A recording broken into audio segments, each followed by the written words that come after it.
Mr. Harlan lived a solitary life. His old house, with its peeling paint and overgrown garden, mirrored the state of his heart.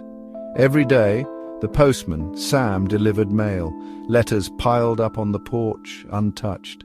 Harlan never opened them. They were reminders of a past he had tried hard to forget.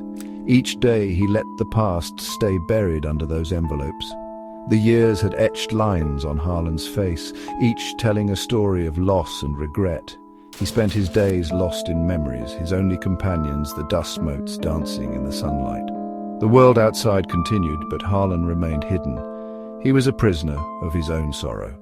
The unopened letters felt heavy, a physical representation of his emotional burdens. Sam, the ever-cheerful mailman, always greeted Harlan with a friendly wave. Every day, he carefully placed the new pile of letters on top of the old ones. He often wondered about the man who received so much mail but never seemed to open any of it. Sam had a feeling that behind the gruff exterior, Mr. Harlan held a story. He wanted to know what could make a man shut himself away from the world. "Don't you ever wonder who's writing to you, Mr. Harlan?" he inquired tentatively. Harlan just shook his head, his eyes filled with a deep sadness.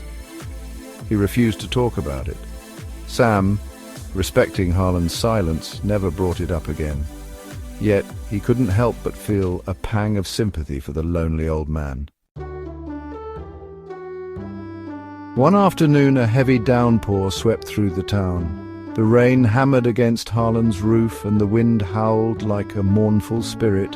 Sam, soaked to the bone, made his usual delivery.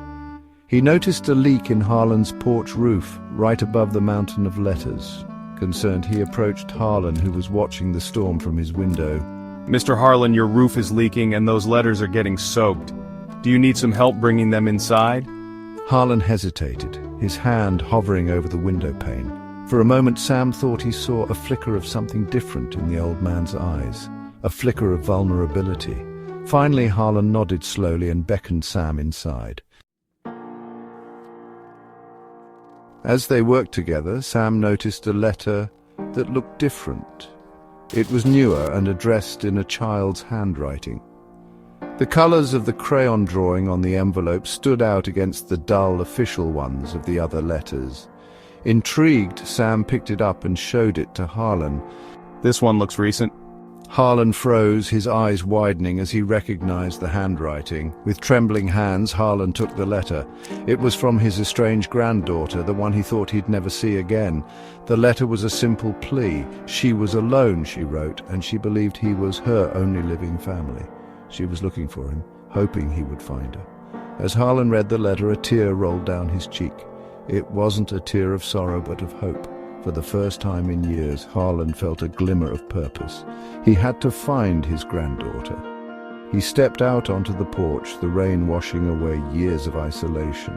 With a deep breath, he started down the path, the letter clutched tightly in his hand. A small, hopeful smile touched his lips. He didn't know where to begin, but for the first time in a long time, he knew he had to try.